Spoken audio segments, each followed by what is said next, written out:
Assalamualaikum dan salam sejahtera buat semua penonton yang sedang menyaksikan rancangan Ada Apa Dengan Sukan. Baiklah, seperti biasa saya Abdul Rahman akan membawakan kepada anda isu-isu yang hangat berkaitan dengan dunia sukan sama ada di dalam maupun di luar negara. Seterusnya, without wasting any time, apa kata kita saksikan highlight sukan yang berlaku pada minggu yang lalu. Está intentando marcharse de los Ingua, la deja para Schweinsteiger, el centro. Chelsea mengejutkan Bayern Munich dalam sepakan penalti dramatik mereka di Allianz Arena untuk menjuarai Champions League untuk kali pertama. Juan Mata gagal menjaringkan gol penalti pertama untuk Chelsea setelah kedua pasukan terikat satu sama di sepanjang permainan. However, David Luiz, Frank Lampard, Didier Drogba dan Ashley Cole successfully menjaringkan gol penalti menjadikan Chelsea juara. Philip Lahm dari Bayern Munich menjaringkan gol penalti pertama Bayern, namun jaringan Ivan Kaolik diselamatkan Czech dan jaringan penalti Schweinsteiger pula mengenai tiang gol. Dengan kemenangan pertama Champions League buat Chelsea, permainan ini mungkin adalah permainan terakhir Drogba bersama pasukan Chelsea. Bueno, esto es el deporte y el Chelsea ha superado todas las dificultades posibles porque Setelah kecewa dua kali dalam menjuarai Piala FA, Kelantan akhirnya menjuarai Piala FA dalam perlawanan menentang Sime Darby FC Sabtu lalu. Dengan skor penalti 1-0 oleh Muhammad Gadar dari pasukan Kelantan pada minit ke-56, Kelantan berjaya mengedepikan pasukan kelab pertama yang layak ke final Piala FA iaitu Sime Darby FC. Menyaksikan kehadiran penuh penyokong Kelantan ke Stadium Bukit Jalil, Kelantan dan Sime Darby telah mempamerkan permainan yang menarik sepanjang permainan. Pemain badminton nombor 1 dunia Datuk Lee Chong Wei mengalami kecederaan apabila buku lali kanannya terceliuh di awal match beliau menentang Danish veteran Peter Gates untuk Piala Thomas di Wuhan, China. Mendahului mata dengan 2-0 dalam first set, Datuk Lee Chong Wei melakukan pukulan di luar court menyebabkan buku lalinya terseliuh. However, kecederaan beliau dilaporkan tidak serius dan akan beransur pulih dalam masa 2 atau 3 minggu. Pemain pasukan Harimau Muda Nazmi Faiz Mansur menjadi pemain pertama dari Asia Tenggara yang menandatangani kontrak bersama Portugis First Division Club Beira-Mar pada Isnin lepas. Nazmi yang berusia 19 tahun menandatangani kontrak selama 3 tahun selepas mempamerkan percubaan yang baik menurut laman web klub tersebut. Selain Nazmi, Wan Zaharul Nizam Wan Zakaria dan Wan Zek Haikal dari Harimau Muda turut menarik minat Japanese third tier club FC Rugby.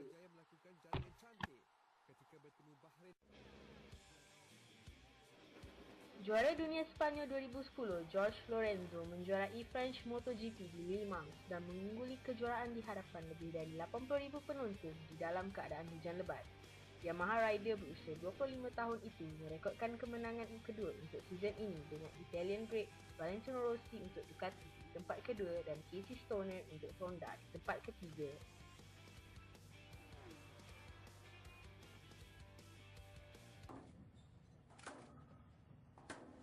Pemain squash nombor 1 dunia Datuk Nicol David menjuarai kejuaraan terbuka Britain menentang Nour El Sherbini dari Egypt dengan mata 11-6, 11-6 dan 11-6 di O2 Arena London. Datuk Nicol mengalahkan pemain Egypt berusia 16 tahun dengan kemenangan bergaya pada kejuaraan ini, menjadikan ini sebagai kemenangannya yang keempat selepas World Series Finals, Cleveland Classic dan KL Open.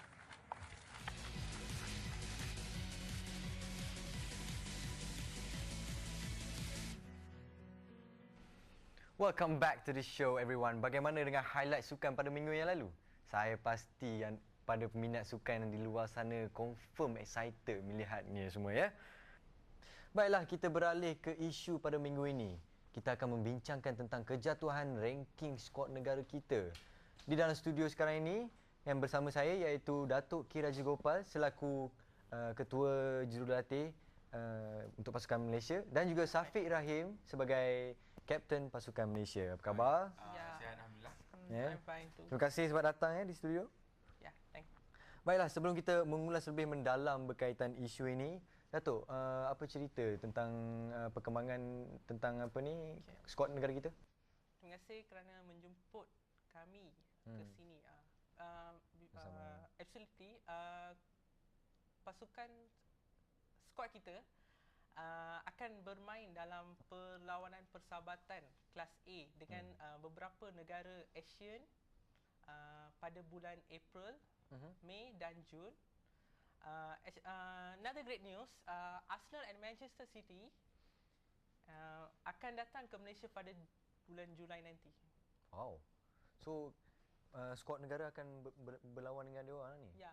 Wow, that's a very great news lah kan. So, Safiq, saya ingin bertanyakan anda lah berkaitan isu kejatuhan ranking ni. So, apa pendapat anda tentang berita yang mengejutkan ini? Pada pendapat saya sendirilah kurangnya perlawanan persahabatan kelas A pada tahun inilah sebab disebabkan itu ranking tu jatuh. Tapi itu tidak menjejaskan kualiti ataupun mentaliti pemain-pemain. Baiklah Datuk, perlawanan persahabatan dengan skuad negeri telah menjejaskan kualiti dan juga ranking skuad negara. Apa pendapat Datuk dalam hal ini? Quality wise, no, never. Tidak sama sekali. Kualiti skuad negeri amat baik sekali dengan kehadiran pemain import. Tapi ketiadaan perlawanan kelas A boleh menyebabkan kejatuhan ranking. Oh, okey. So, Safiq, kita telah menjadi pasukan juara ketika di Piala AFF edisi yang lalu dan Harimau Muda pula telah menjadi pemenang pingat emas Sukan C buat 2 kali berturut-turut. Tetapi kenapa ranking kita ni masih jatuh dan ranking kita ni di belakang negara Asia Tenggara yang lain? Sebenarnya ranking tu nombor je semata-mata sebab kita bukan bermain untuk piala pun ataupun achievement. Sebenarnya skuad negara sekarang pun dah tunjukkan prestasi yang cemerlang. Jatuh atau naik itu bukan masalah dia. So itulah pendapat anda ya. Tak apalah. Okey. Sebelum kita teruskan dengan perbincangan hangat ini, kru Ada Apa Dengan Sukan telah keluar dan bertemu dengan orang awam untuk bertanyakan pendapat mereka tentang kejatuhan ranking ini. So, mari kita saksikan VT ini.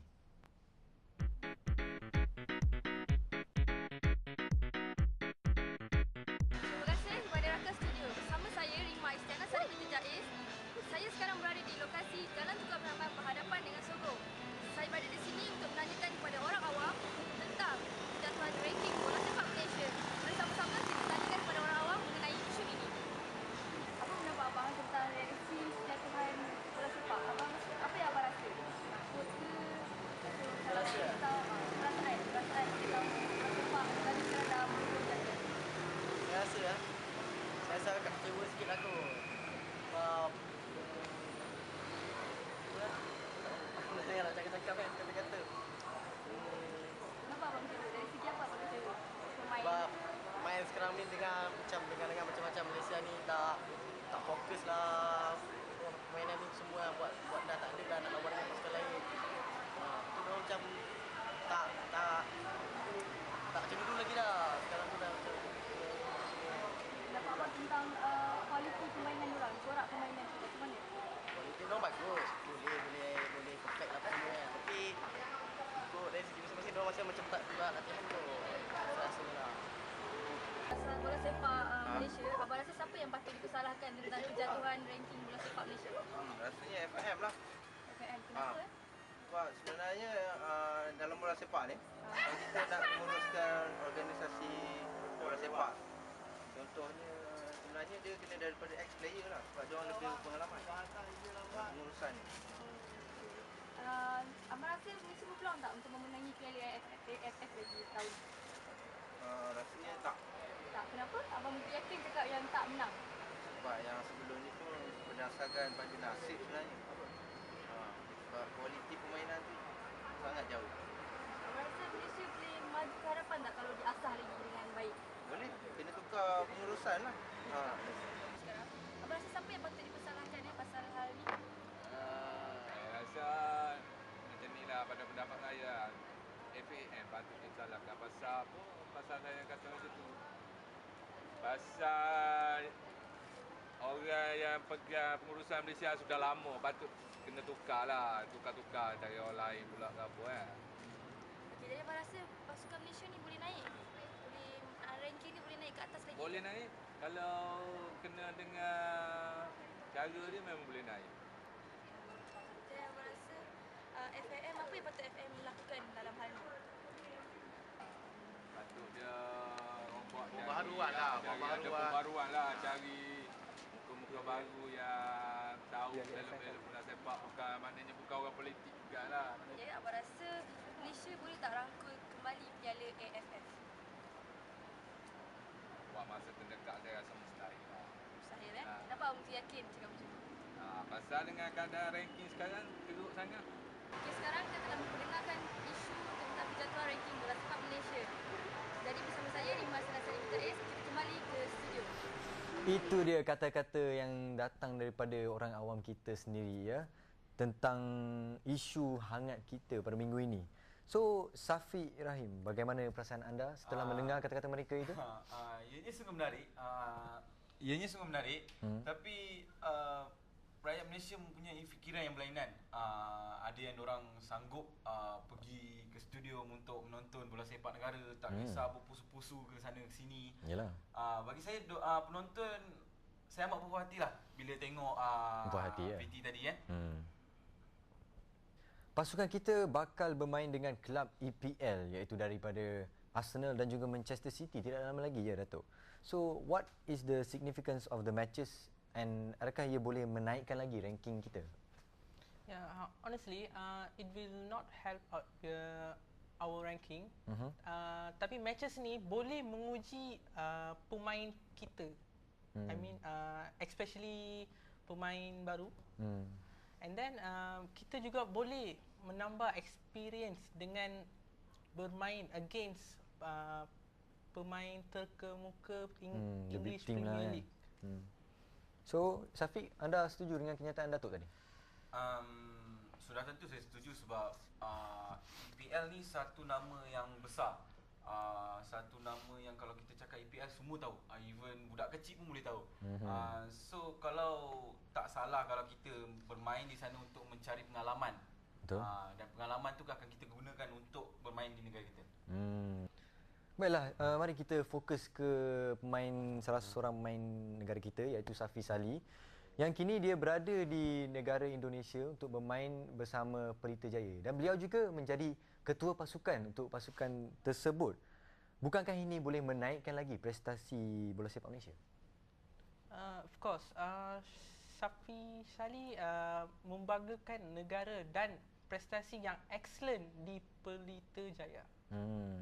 So, adakah Datuk menggalakkan pemain kita untuk bermain di kelab luar negara? Ya, dia boleh menambahkan experience dengan pemain-pemain yang di negara lain. So, ialah bak kata pepatah hujan emas di negeri orang, hujan batu di negeri kita. Safiq tidak ada berminat ke untuk bermain di liga luar negara? Di APL ya? Mana-mana. Sebenarnya memang saya daripada kecil saya memang niat untuk bermain di EPL sebab saya memang daripada dulu memang Manchester City. Saya minat Manchester City. Yalah. Tapi bila kita bercakap pasal EPL, saya masih mengikat kontrak lagi dengan Selangor. So saya tidak boleh pergi ke mana-mana. So kena start dengan Selangor memang ni. niat tu memang ada lah. Baiklah, bagaimana pula dengan pressure yang diterima oleh skuad negara selepas mendapat berita tentang ranking mereka jatuh ke bawah ni? Berita ni agak mengejutkan. Tapi penyokong Malaysia still supporting us. Yes. Langsung tidak terjejas dari the penyokong Malaysia lah, the fans. The supporters are still supporting us till now. Apa yang bakal dilakukan oleh skuad negara dalam meningkatkan lagi prestasi ini, Safiq? Kami sendiri, skuad negara tidak akan menghampakan penyokong-penyokong Malaysia dan kami akan berusaha dengan lebih gigih dan akan membuatkan prestasi kita lebih cemerlang pada masa yang akan datang. Baiklah. Datuk, usaha untuk menaikkan ranking pula? Ya, pemain negara akan lebih kuat dan prestasi akan meningkat dan terus meningkat. Baiklah, itu sahaja pendapat mereka ya. So, just before we end our first segment for the show, Datuk, apakah harapan Datuk kepada bola sepak Malaysia? Okay, saya ingin pastikan yang skot negara kita akan berusaha lebih gigih dan prestasi pemain kita meningkat dan terus meningkat. Dan saya tidak akan membiarkan prestasi negara pemain negara kita terus jatuh. Baiklah, Safiq, ada apa yang anda ingin katakan sebelum kita akhirkan segmen ini? Okey, last sekali saya nak cakap terima kasih kepada peminat-peminat bola sepak di Malaysia yang tak berhenti-henti, tak putus-putus untuk menyokong suat negara.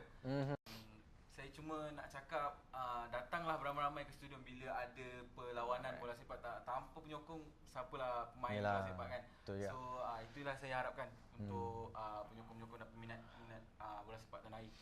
Alright, we will be back after this for a short break, so don't go anywhere. Stay tuned with us. Welcome back to the show, everyone. So, berkaitan dengan persoalan kita tadi berkenaan isu kejatuhan ranking sudah pun terjawab oleh kehadiran K. Raja Gopal dan juga Safiq Rahim. Saya harap anda semua berpuas hati dengan jawapan yang telah diberikan. Baiklah, kita teruskan dengan kuis kita. It is finally the time for you guys to win some awesome prizes for this week with Ada Apa Dengan Sukan.